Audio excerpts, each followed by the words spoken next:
care nimeni nu are grijă de dânsul. Și acei care, cum se spune, erau împotriva lui, astăzi se bucură de rezultatele altora.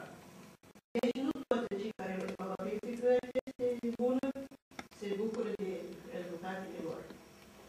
Eu nu spun că noi nu trebuie să ne luptăm pentru a produce bunuri, dar nu totdeauna în obște este, cum se spune, dreptatea asta care ar trebui să fie. De ce poate și copiii noștri, uitați-vă, eu am lucrat în școală.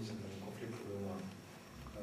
Problema este că legile acestea, ele sunt adevărate, ele sunt autentice și putem să întrebăm pe oricine și pe unul și pe altul, ele nu sunt adevărate.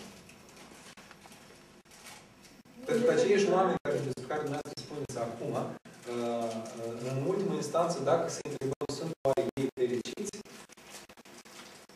Eu cred că cei care de acum care le au, ei să fie proactivi în ele, să demonstreze că ele pot să aducă la succes. Ea nu învață de asta.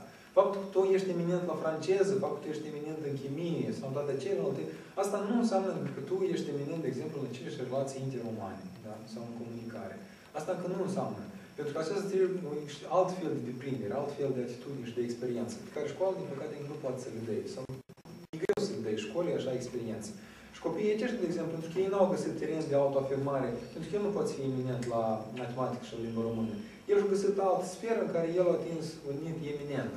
Dar și pentru cel care e eminent, și care nu e eminent, e valabilul ce?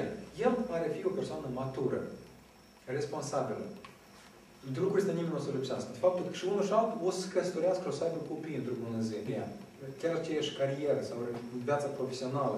În toate ele iese până la urmă, la lumina zilei sau la suprafață, iese adevărata identitatea acelui om.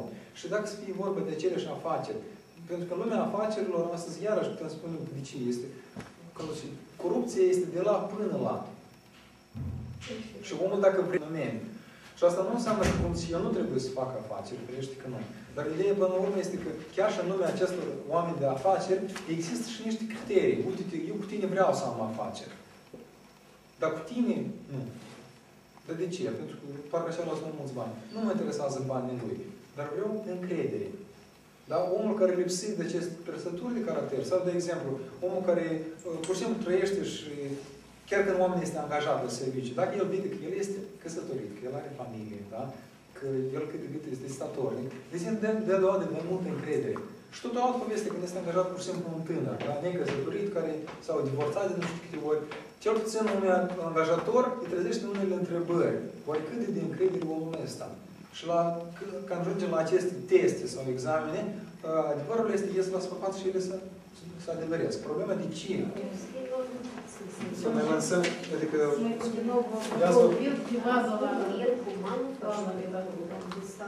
Deci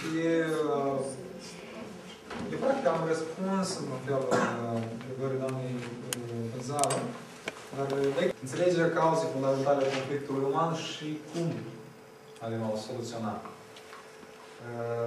Cum am spus la bun început seminarului, el e doar seminar, nu e și training, care ar da deprinderile de înțelegere și aplanare sau rezolvare conflictelor.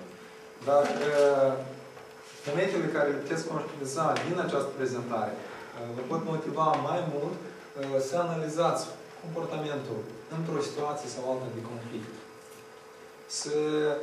De ce nu să înțelegeți originile acelor impulsuri de a porni într-o ceartă, nu la un moment, dar chiar pe termen mai lung. Pentru că firea noastră nu doar ne aparține nouă. Noi tot moștenim de la mama, de la tată, de la bunel, de la străbunia uneva. Este ceva ce transmis și genetic, una. Mai este ceva ce ține de mediul în care noi creștem. Și acest mediu, la fel, noi alegem ce atitudine eu să am față de acest mediu. Cui noi de mult aparținem? Sau cu cine noi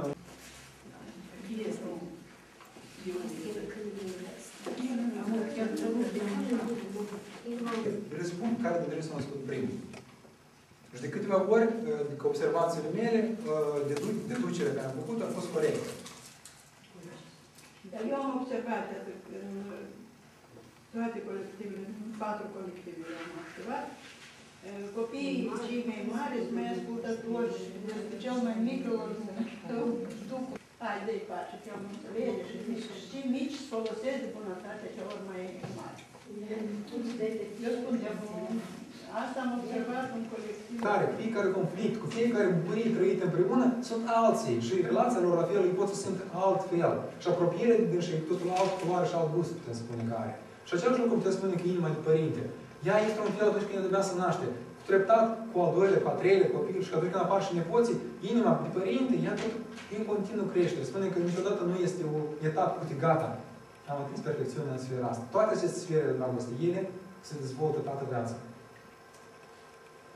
Ce ne dorim? Să și nu ne dorim.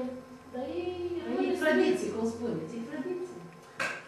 De fapt, în tradițiile prin sine, atunci când la ele se reduce doar ca formalitate, ele își pierd din valoare. Dar atunci când... Salutare! Și numărul 1 în schimbarea lumii?